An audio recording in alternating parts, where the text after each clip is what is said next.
അതെ, മനസ്സിന് വളരെ വിഷമിപ്പിക്കുന്നൊരു വാർത്ത കുറച്ച് മുന്നേ കേൾക്കാനിടയായി. ഞാൻ പൊതുവേ ഇങ്ങനെ റിയാക്ടിങ്ങോ മറ്റുള്ളവരുടെ വീഡിയോസ് എടുത്ത് വെച്ചിട്ട് അവരെ അപകീർത്തിപ്പെടുത്തുന്ന തരത്തിലുള്ള വീഡിയോസൊന്നും ഞാൻ ചെയ്യാറില്ല. കാരണം നമുക്കതിൻ്റെ ആവശ്യങ്ങൾ ഇതുവരെ വന്നിട്ടില്ല. പക്ഷേ ഈ ബസ്സിൽ വെച്ച് തോണ്ടി പിടിച്ചെന്നൊക്കെ പറഞ്ഞിട്ട് ഈ വീഡിയോസ് ഇടുമ്പോൾ അതിൽ പലപ്പോഴും കഴമ്പില്ല. കാരണം അവരുടെ ഇങ്ങനെ തോണ്ടുന്ന ആണുങ്ങളില്ലാന്നല്ല. പക്ഷേ ഈ പേടിയെടുത്തിരുന്ന നമ്മുടെ സമീപകാലമായി നമ്മൾ പല വീഡിയോസിലും കാണുന്നുണ്ട്. ഈ തോണ്ടുന്നു, പിടിക്കുന്നു എന്നൊക്കെ പറഞ്ഞ്. അപ്പോൾ നിങ്ങളും ഇപ്പോൾ കഴിഞ്ഞ ദിവസം ഇന്നലത്തെ ഒരു കണ്ണൂർ പയ്യന്നൂർ നടന്നൊരു സംഭവം നിങ്ങൾ കേട്ടിട്ടുണ്ടാവും.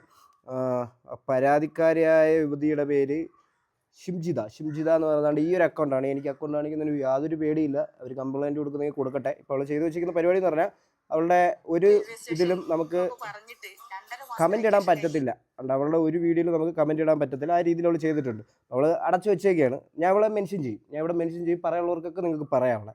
കണ്ടില്ലേ? ഇവളുടെ ഒരു കുത്തിക്കഴപ്പ് കാരണം അങ്ങനെ തന്നെ പറയണം. അവിടെ ഇവളുടെ ഒരു ഇത് അതിനകത്ത് ഒരു കാര്യം ഇല്ലാന്ന് എല്ലാവർക്കും അറിയാം. എന്നിട്ട് ഈ ഒരു ചേട്ടനായിരുന്നു ആ വീഡിയോയിൽ ഉണ്ടായിരുന്ന പുള്ളി. പുള്ളി തട്ടാനോ മുട്ടാനോ പോകുന്നില്ല എന്ന് കാണുമ്പോഴേ പുള്ളിയുടെ കയ്യിൽ ഒരു ബാഗ് ഉണ്ടായിരുന്നു. പിന്നെ തിരിച്ചിറങ്ങുന്ന സമയത്ത് പുള്ളി ഫോണിൽ നോക്കുകയായിരുന്നു. ആ സമയത്ത് ഇവള് ഇങ്ങനെ കൊണ്ടുവച്ച് തട്ടുന്നതാണെന്ന് കാണുന്ന എല്ലാവർക്കും അറിയാം.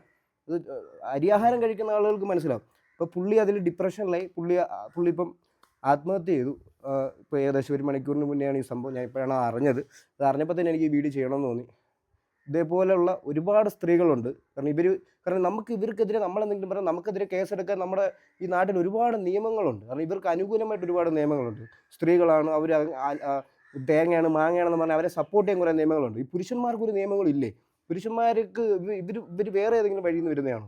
എനിക്കറിയത്തില്ല. എനിക്കിതിനെക്കുറിച്ച് കൂടുതൽ എനിക്ക് പറയാൻ താല്പര്യമില്ല. പക്ഷേ ഇവൾക്ക് അനുഭവിക്കണം. അതേ എനിക്ക് ഇതിനെക്കുറിച്ച് പറയാനുള്ളൂ.